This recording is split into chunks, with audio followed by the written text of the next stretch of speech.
Olá, meus amigos, tudo bem? Sessão por aqui e hoje eu quero que você entenda como as suas características passam a prole. É a hora da gente entender como o DNA se replica. De que maneira a gente consegue, a partir de uma fita, gerarmos duas fitas de DNA. Mas, para isso, antes, tão somente quanto tanto, nós vamos dar uma olhada na estrutura do DNA, para que a gente possa entender como é que o processo semiconservativo acontece. E aí, estou a te mostrar na tela que é a estrutura do DNA. Ó, essa aqui é uma fita de DNA, em que a gente tem uma dupla fita, né? Então há uma fita do lado esquerdo, uma fita do lado direito da imagem, e a gente precisa entender algumas coisas sobre essa fita. Primeiro, logo de cara, você sacou que é uma fita dupla. Segunda coisa que a gente precisa entender: há 4 bases nitrogenadas no DNA: adeninas, timinas, citosinas e guaninas. E aí, na regra de Chargaff, a gente sabe que adeninas sempre vão parear com timinas e, portanto, estão no mesmo número, na mesma quantidade. Então, se tem 20% de adeninas, haverá 20% de timinas. E aqui para baixo a mesma coisa, as guaninas, elas se pareiam a citosinas e vice-versa. Então isso quer dizer que na prática, sempre que a gente tem uma citosina de um lado, a gente tem uma guanina do outro e vice-versa. Outra coisa que a gente precisa entender é que a fita de DNA, ou seja, a fita dupla, ela é antiparalela. O que significa ser antiparalela? A orientação dela, de um dos lados, é 5' e aqui embaixo 3'. Mas a fita oposta, para que ela possa se encaixar perfeitamente, ela está no sentido inverso. É como se ao invés das minhas mãos estivessem assim, minhas mãos estivessem desse jeito aqui, né? Uma ao contrário da outra. Aí você percebe que desse lado é 5', mas do lado oposto é 3'. E a fita oposta é 3', 5' terminal, tá? Vamos entender o que diabos é esse 3', o que diabos é esse 5'. Quando a gente fala de 3 ou 5', a gente está fazendo uma referência ao número do carbono da cadeia carbônica da pentose. Pentose é o açúcar que a gente tem no nosso querido DNA. E no RNA também. No caso do DNA, é uma desoxirribose, que é esse açúcar aqui, ó. Tá? Ou seja, essa estrutura aqui. E aí o primeiro carbono desse açúcar é esse carbono, carbono 1, carbono 2, carbono 3, carbono 4. E tem um carbono aqui que está ligando essa fita ao fosfato. Ou seja, tem um carbono 5 aqui, tá? E aí a gente acaba tendo, ligado ao carbono 5, um fosfato. Por isso que essa extremidade é uma extremidade 5'. Na extremidade oposta, quem vai aparecer ligado, na verdade, é na ponta 3', é uma hidroxila. Deixa eu ir aqui para baixo que ela aparece, ó. Quando a gente fala de, não é carbonos aqui, ó, carbono 1, carbono 2, carbono 3 e uma hidroxila ligada ao carbono 3. Consequentemente, essa extremidade 3', tá? Isso é importante por quê?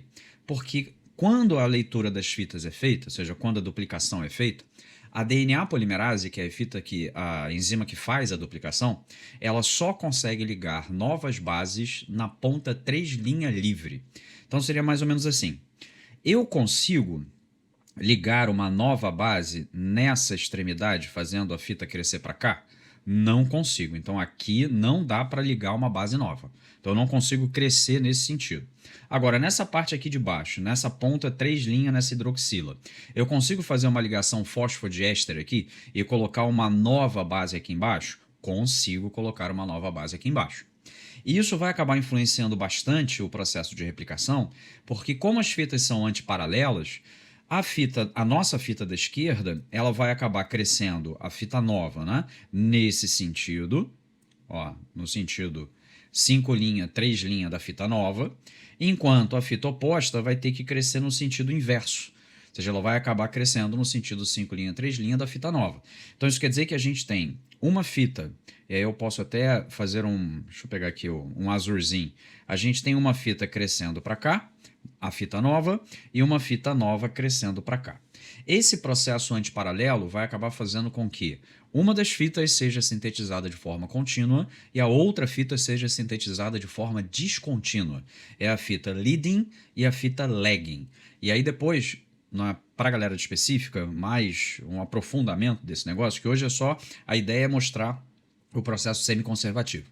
Mas para a galera específica depois, eu prometo que eu faço um vídeo falando sobre fita lagging, fita leading e assim sucessivamente, tá? Aí só um detalhezinho para a gente não perder, ó. Quando a gente liga adenina com timina, há duas ligações de hidrogênio, tá vendo? Quando a gente liga uma citosina ou uma guanina, ó, aqui a gente tem uma guanina e aqui a gente tem uma citosina, tá? Quando a gente liga uma guanina a uma citosina, por que eu sei que essa base é uma guanina? Vamos só entender. Existem bases chamadas de púricas e existem bases chamadas de pirimídicas. Qual é a maneira da gente guardar quais são as purinas? As bases púricas. As purinas a gente guarda com água pura. Ah, eu vou beber água? Vou beber a água pura. E aí a gente sabe que, aí dá uma bisoiada, água pura. A gente sabe que, deixa eu pegar aqui uma outra cor, que a adenina e que a guanina são bases púricas, são purinas. Não precisa escrever porque já está escrito em cima. Deixa eu só dar uma apagadinha aqui.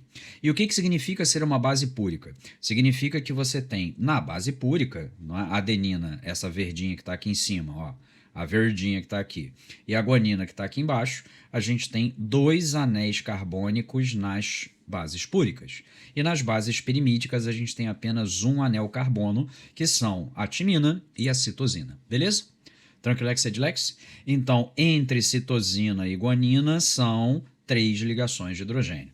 Cara, isso faz diferença e, ó, deixa eu botar aqui, ó, deixa eu escrever de forma permanente, ó, 2 ligações de hidrogênio e aqui embaixo a gente tem 3 ligações de hidrogênio. Isso aqui é importante para que a gente possa resolver questões sobre desnaturação do DNA. O que é desnaturar o DNA? É você separar a fita, ou seja, quebrar as ligações de hidrogênio e separar as duas M-moléculas. É mais difícil quebrar o DNA quanto maior for o número de ligações entre os filamentos. E para que a gente tenha o maior número de ligações entre os filamentos, nós precisamos de um número maior de citosinas e guaninas. Quanto mais citosinas e guaninas nós tivermos, mais ligações triplas a gente tem. 3 ligações, não são ligações triplas, são 3 ligações que a gente faz. Quanto menos citosinas e guaninas, menos ligações entre bases, 3 ligações de hidrogênio entre as bases vão aparecer. Então, se a gente pega, por exemplo, uma bactéria numa fonte termal, as bactérias de fontes termais que estão a 80 graus, elas têm um percentual maior de citosinas e guaninas do que adeninas e timinas. Isso já caiu, inclusive, na prova de múltipla escolha da UERJ. Tá, eu vou colocar aqui na tela para você agora, vai dar uma parada em mim, e eu vou colocar a questão para você só olhar como é que ela foi.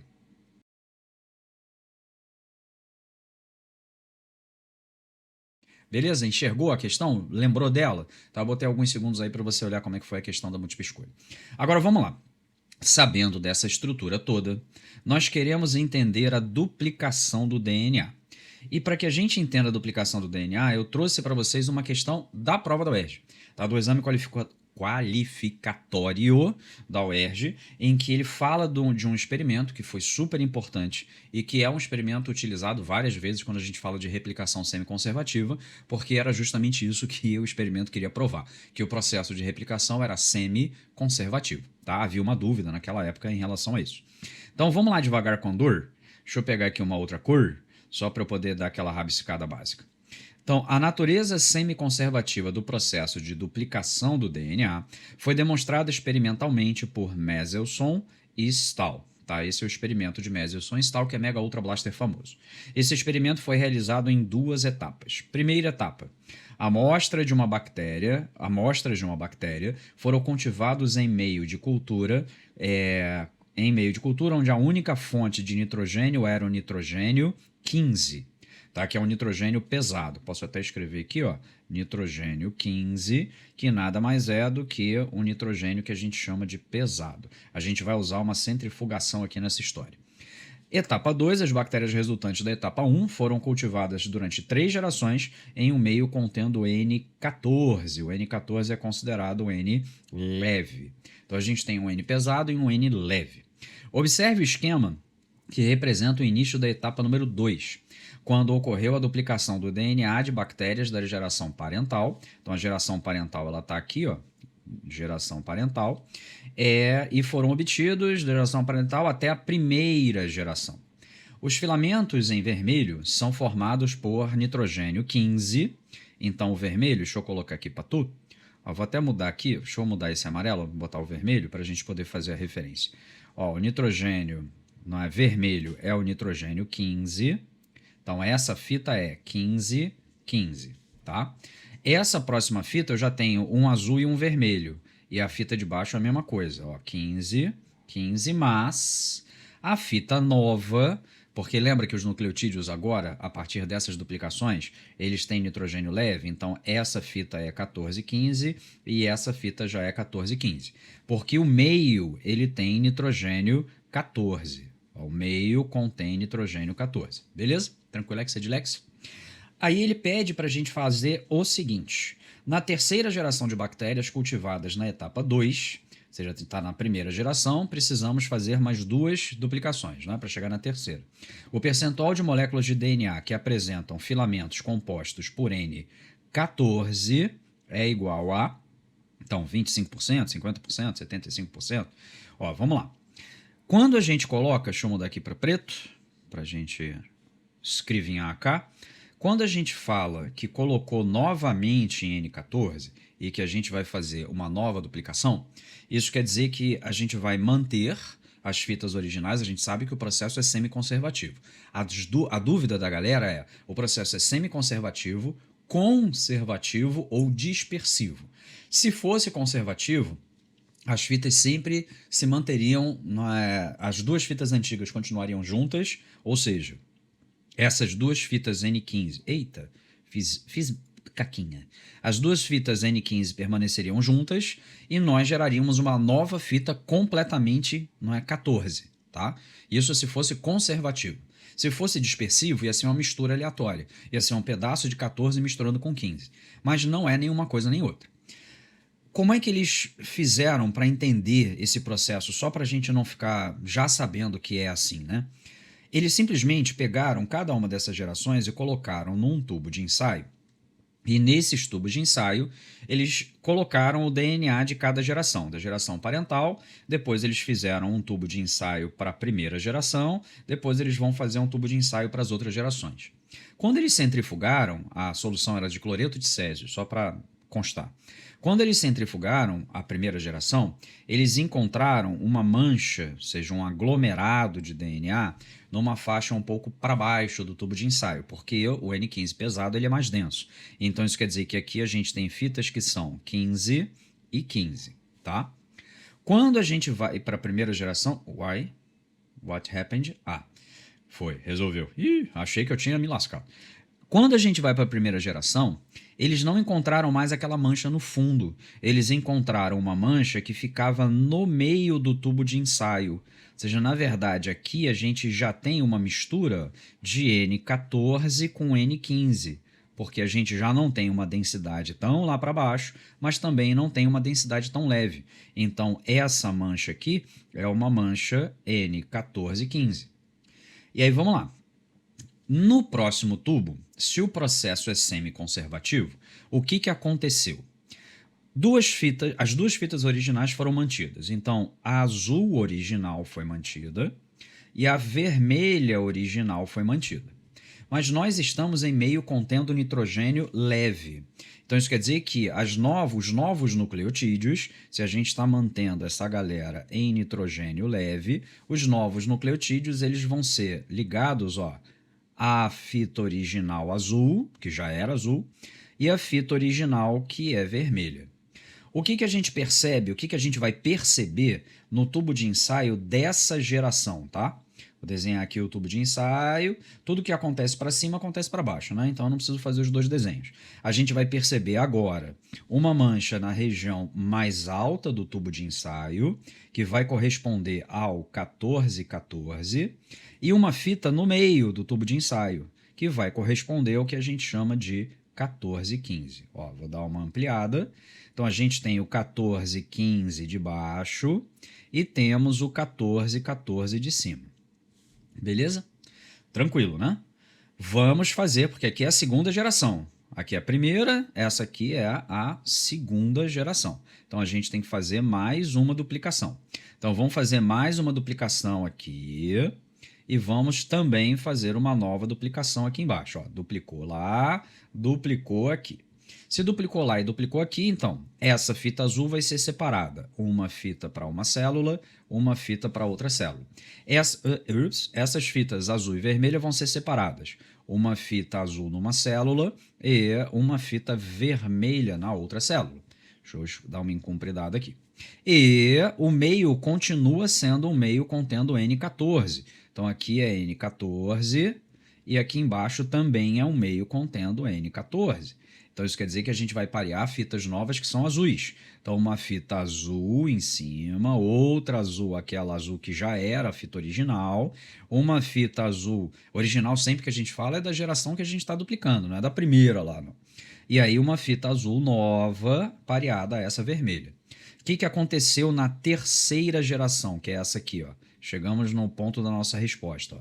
Na terceira geração, nós temos uma fita 14, 14, duas fitas 14, 14, três fitas 14, 14, para uma fita 14, 15. Né? E aí a densidade que a gente vai encontrar na próxima geração, ou seja, nessa geração, a gente vai continuar achando o mesmo tubo de ensaio, concorda?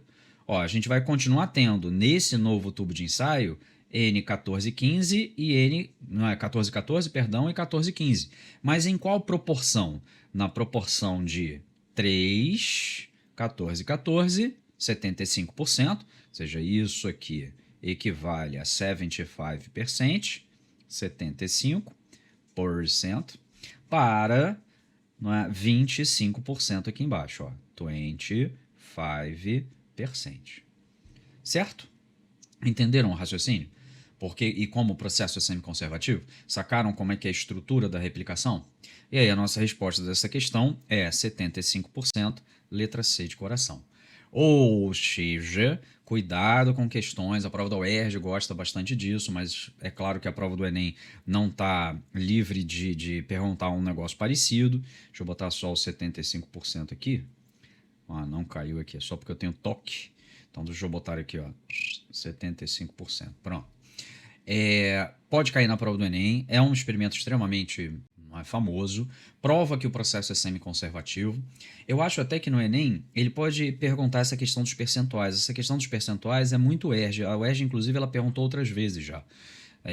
A questão de quantas fitas tem, como percentualmente ela já fez isso. O Enem, eu acho que ele colocaria de repente o experimento e pediria para você dizer o que o experimento comprovou. Não diria que a natureza da replicação é semi-conservativa no enunciado. Ele diria que é um experimento para comprovar como é o processo da replicação. E consequentemente, o processo seria aí, letra A, conservativo, dispersivo, semi-conservativo, redundante, porque tem que ter 5 letras. Universal, sei lá, ele colocaria dados ali para a gente poder marcar. Entenderam o experimento? Tudo bem?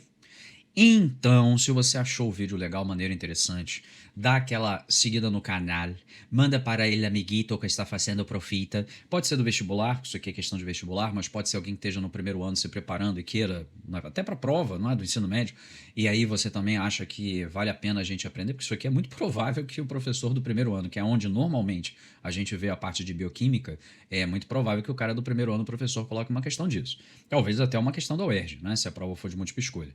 Então manda pro amiguinho, manda pro inimigo também, dá aquela hypada no vídeo, segue o canal, não é? Manda doações, não tô brincando.